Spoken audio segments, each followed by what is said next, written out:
The chill of the morning fog spreads over the field, where two worlds recently stood, the northern and the southern, one in chains of metal, the other in wool, leather, and blood. How did it happen that savages with axes broke the steel ranks of knights whose armor cost as much as an entire village? Why did those who were called barbarians again and again emerge victorious against those who considered themselves the pinnacle of Europe's military art?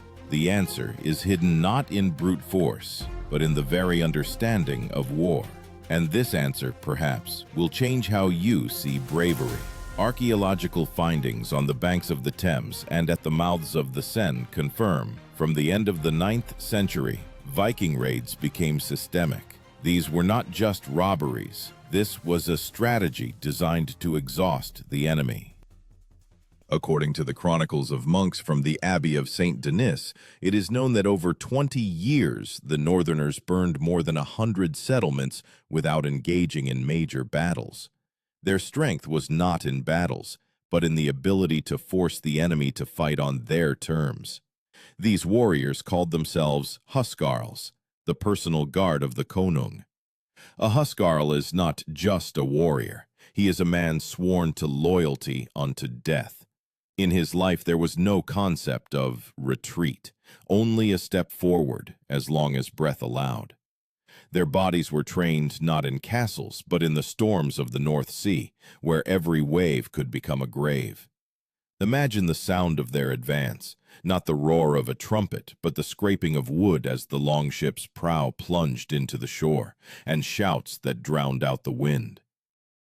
At this time, a knight was still trying on his helmet before a mirror, while the northerner was already stepping onto the wet pebbles, gripping an axe whose handle had been polished by sweat and blood. The weight of a knight's plate armor reached 30 kilograms, almost as much as an entire Viking kit, including weapons and shield, weighed. The difference in mobility decided everything. A knight could be a wall, but a Viking was a storm. His armor, an ash shield, his speed, like a gust of wind in a storm. According to the English chronicler Asser, Vikings were able to move faster than any army in Europe of their time. They crossed tens of kilometers across rivers and swamps in a day, changing direction like a pack of wolves. And this was a time when heavy cavalry was just beginning to define the face of war. And against these light, maneuverable northerners, it was helpless, like a cumbersome beast surrounded by a pack of hunters. Their main weapon was not a sword and not an axe, but surprise. They appeared where no one expected, in a harbor, in a monastery, on a cliff above the sea. Modern science calls this tactic raid warfare, a series of swift strikes with minimal losses. For a knight, this was unthinkable, for honor demanded a face-to-face stand. For a Viking, honor was to survive and return with plunder. But why were these northern barbarians able to so easily shatter the foundations of Europe, defended by steel-clad knights? What was it about them that allowed them to challenge an entire continent? Because their strength was born not in the forge, but in the heart. And soon, at the dawn of a new millennium, this pulse of the northern seas would crash upon Europe with a fury that neither steel nor faith could stop. When morning over the North Sea is shrouded in gray light and the air carries the scent of salt and smoke, on the shores of Scandinavia began what chroniclers called the time of the sword. Every son of the fjord had to be ready to fight, for honor, for plunder, for a name that the sagas would remember. But a Viking's strength was born long before he lifted a sword. It forged itself in cold, hunger, and endless training, transforming a person into an instrument of battle. Historians write that the training of a northern warrior began in childhood. Boys were taught to throw spears, row, mend sails, and survive in the mountains. While a European knight was learning to hold the reins, a Scandinavian was already steering a ship in a storm. This upbringing laid the foundation for what would later determine the outcome of many battles: physical endurance and psychological resilience. Archaeological finds in Birka and Trosa show that Viking armor was light and their weapons were functional. The weight of chainmail rarely exceeded 10 kilograms, and helmets were made without visors to avoid restricting vision. Their main principle was not to be protected, but to be the first to strike. And in this lay the essence of the northern approach to war. Such a style of combat required not discipline as in knightly orders, but synchronicity. When dozens of warriors attacked shoulder to shoulder, they moved as a single entity. This formation was called the shield wall. Ash shields closed into a single living organism that could withstand the charge of cavalry and yet remain mobile. The shield wall was not just a line of defense, it was the breath of dozens of people, merging into the rhythm of battle. When one shield broke, a neighbor covered the gap. When a warrior fell, his place was taken by the next. This principle was like the heart of a longship, where each plank kept the entire hull afloat. A knight fought alone for glory, a Viking fought together for victory. In Scandinavian sagas, there is a term drakar, a longship with a carved dragon on its prow. For a modern person, this is just a symbol, but for the Northerners, it was a living creature. They said, "Our drakar breathes when we row." The ship was an extension of the body, a battle home that could deliver warriors to the very heart of the enemy. Modern research shows that a drakar could cover up to 100 kilometers a day across rivers and seas. Thanks to its shallow draft, the vessel could easily land on shore, even in swamps or sand. This transformed the Vikings into ghosts, appearing out of nowhere. Their arrival was impossible to predict. Historians differ on where exactly the first major clashes between Vikings and knights took place, but one thing is clear: the Northerners knew in advance whom they would have to fight. They studied the enemy, his habits, his roots, his weaknesses. This was a reconnaissance approach, rare for that time.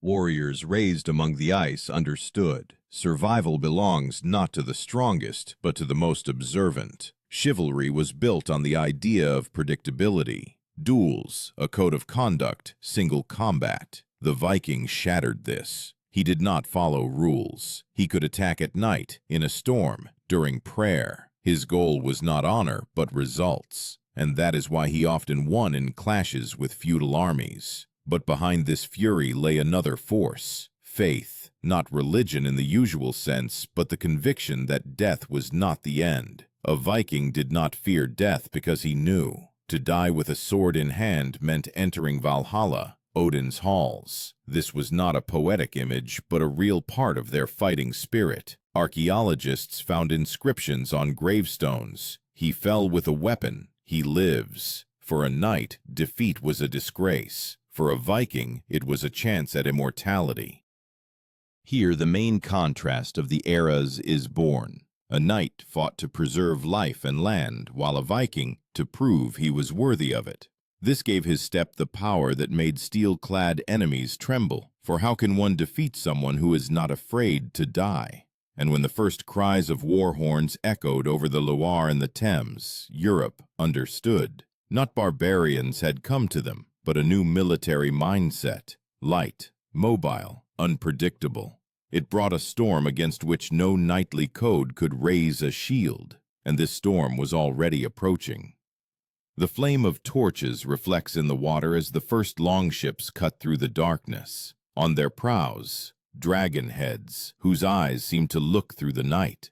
Thus began one of the most audacious operations of the early Middle Ages, the Viking campaign into Frankish lands.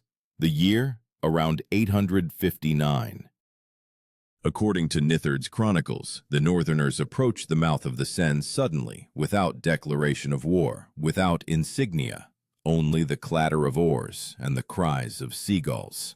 Frankish knights did not yet know whom they were dealing with. They believed in order, in trumpet signals, in formations, in discipline. But against the Vikings, these rules meant nothing.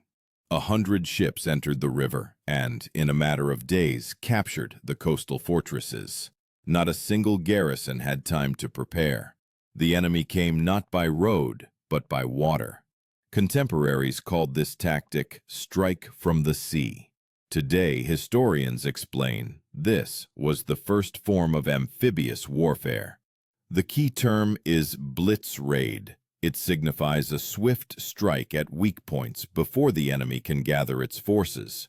The Vikings did not seek to hold territory. They acted like a storm. Strike, disappear.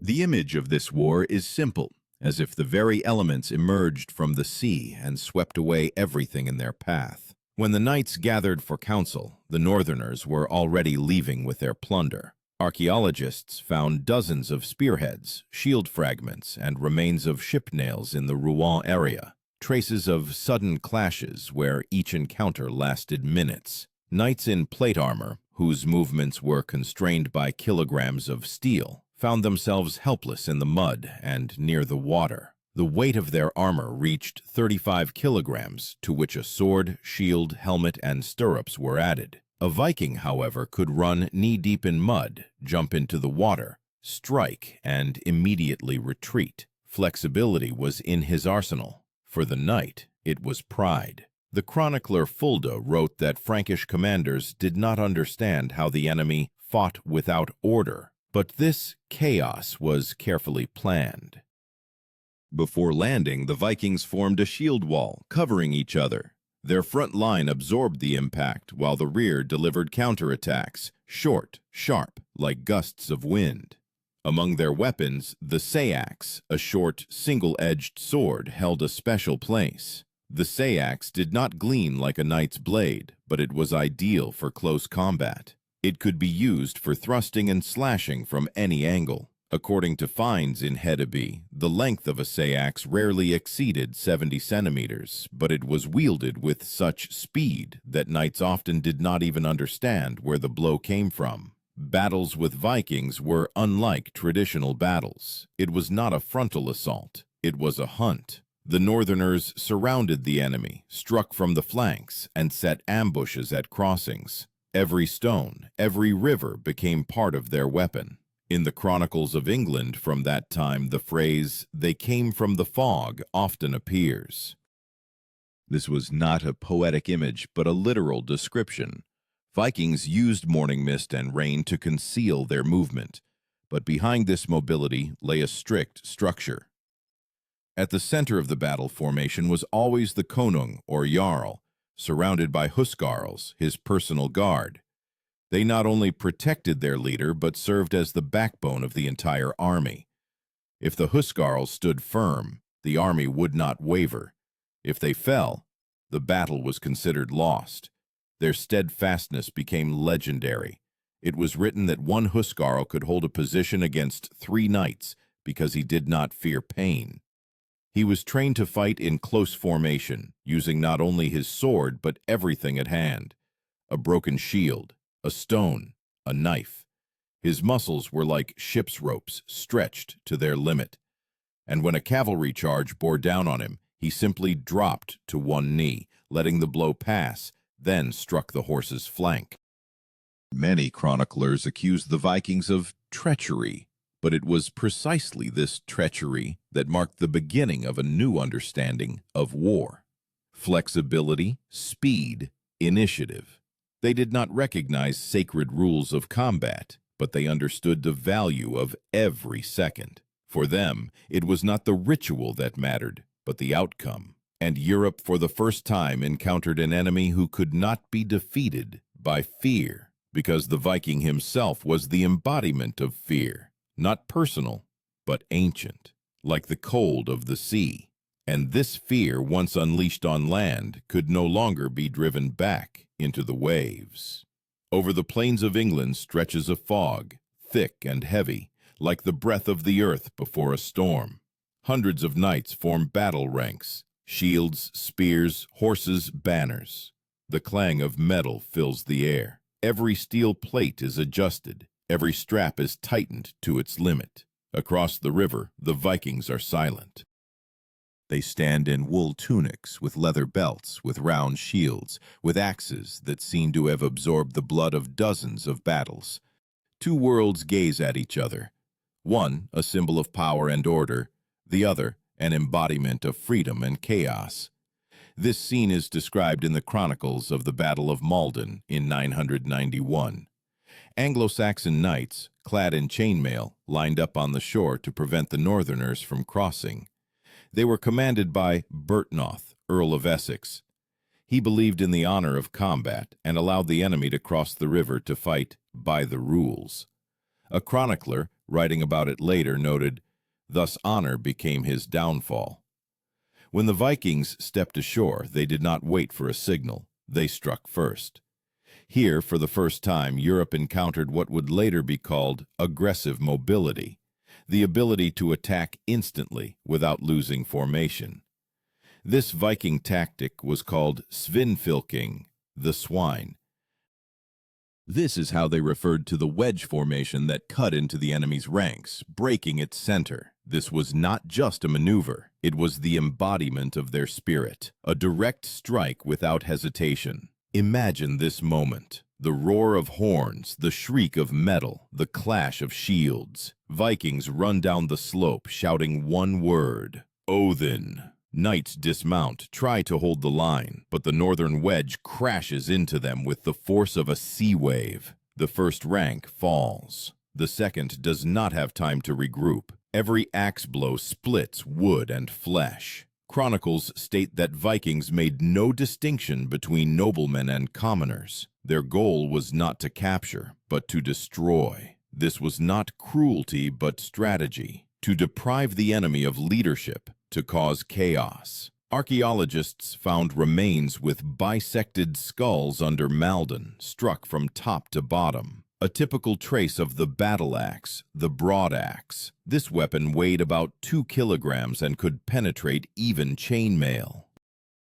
The broadaxe was not just an axe, but a symbol of northern equality. Both jarl and peasant wielded it. With a single motion, it shattered armor like wood. This weapon did not require knightly skill, only resolve, and the Vikings' resolve was absolute. But not only weapons decided the outcome. The northerners knew how to use terrain. When knights advanced, Vikings retreated into the swamps, luring the heavy cavalry. Horses got stuck, spears broke, formations collapsed. Then the northerners turned around and struck the flanks. It was a living chess game where every move was calculated. Only instead of pieces, people. Modern researchers believe that the Vikings' success was due to their organization. Despite their apparent savagery, they acted on horn signals. Each sound meant a maneuver, advance, flanking, retreat. This was a primitive yet precise system of commands, understandable even in the din of battle. When the Battle of Maldon ended, the field was strewn with bodies. More than half of the knights had fallen. The chronicler wrote, "They fought bravely, but one cannot stand against the wind."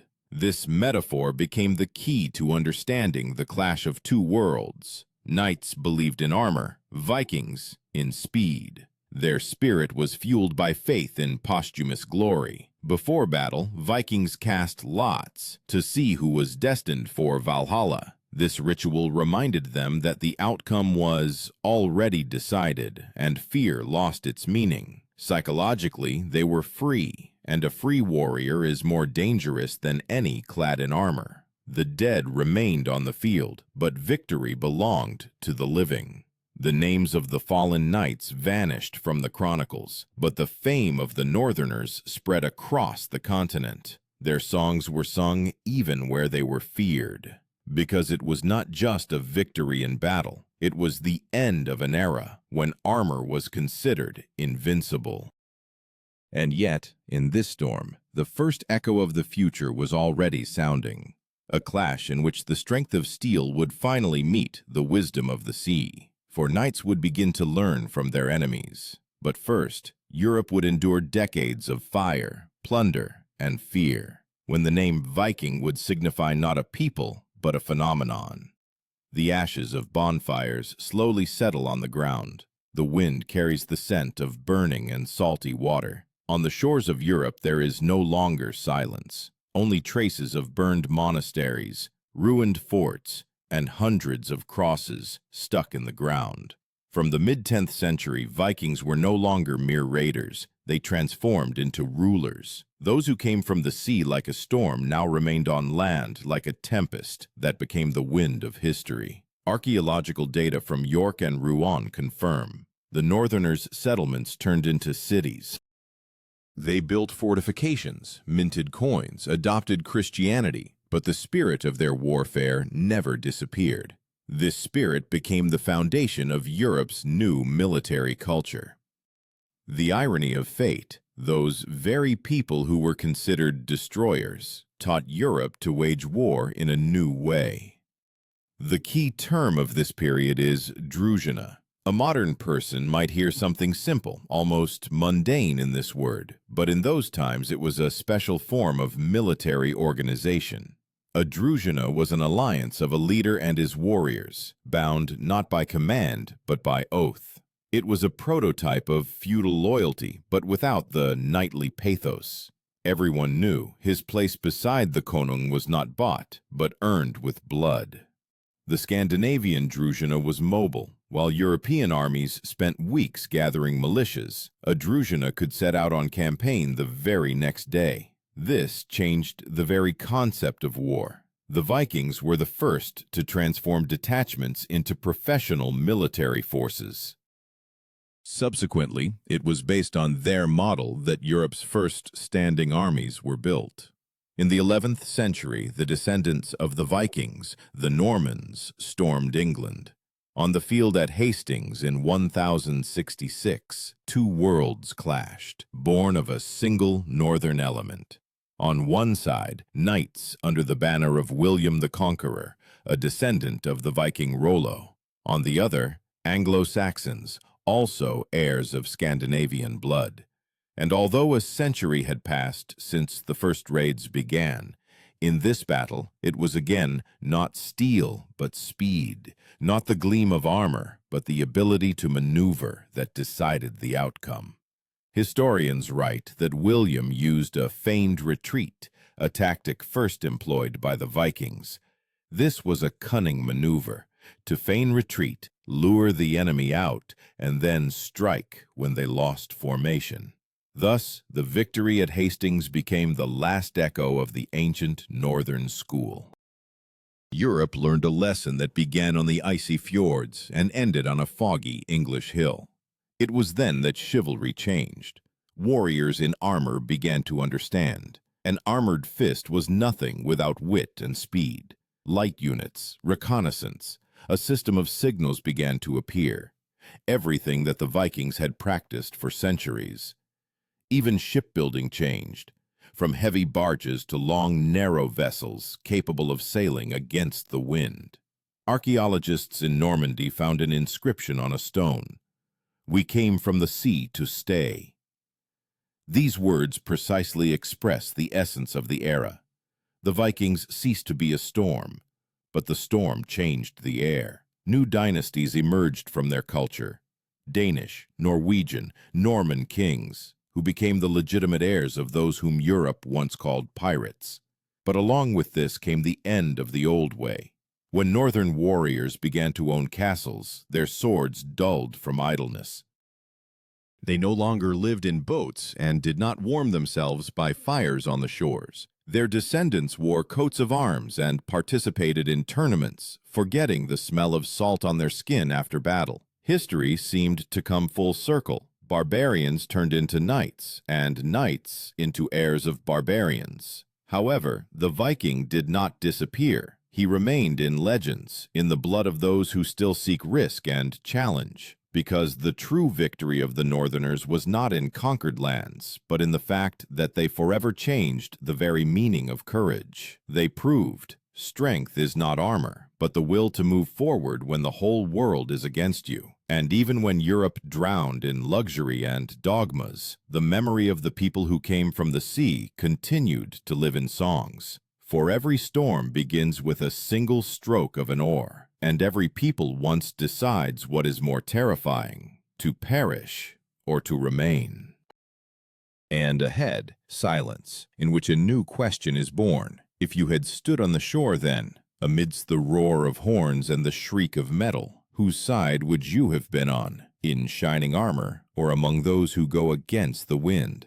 When the last Viking ships disappeared beyond the horizon, Europe breathed a sigh of relief. But the sound of their oars did not dissolve in the waves. It remained in the very fabric of history. The Northerners disappeared, but their spirit was absorbed by those who came after. For the Vikings' victory lay not in burned cities, but in the fact that they changed the very philosophy of war. Chivalry, seeing an enemy that neither steel nor fear could stop, was forced to change. Воины начали тренироваться не только в искусстве удара, но и в умении мыслить. Появились разведчики, легкие маневренные отряды, сигнальные рога и короткие мечи. Все то, чему Европа научилась у северян. Даже латные доспехи стали тоньше, а походы быстрее. Современные археологи нашли в Швеции меч с рунами, на которых выбита «Скорость важнее стали». Эта надпись будто обращена к нам через тысячелетия. Викинги понимали, победа рождается не из блеска оружия, а из решимости сделать первый шаг, когда остальные колеблются. И, может быть, в этом их главный урок для нас. Каждый век рождает свои битвы. Не всегда с мечом, но всегда со страхом. Северяне учат не бояться бурь, потому что буря — это жизнь. Их история напоминает: броня защищает тело, но не дух. И тот, кто надеется лишь на железо, уже проиграл тому, кто верит в себя. Археологи до сих пор находят следы тех, кто шел по ветру. Кости, клинки, обугленные ладьи. Но настоящие следы викингов не в земле, а в людях. В каждом, кто не сдается, кто идет вперед, даже когда все вокруг рушится. Так почему же северные воины побеждали рыцарей? Потому что они не сражались ради славы, они сражались, чтобы жить. Их оружием была решимость, их доспехом — вера, их богом — путь. И теперь, зная это, стоит задать себе вопрос: если бы буря пришла сегодня, хватило бы у тебя духа идти против ветра, как когда-то шли они?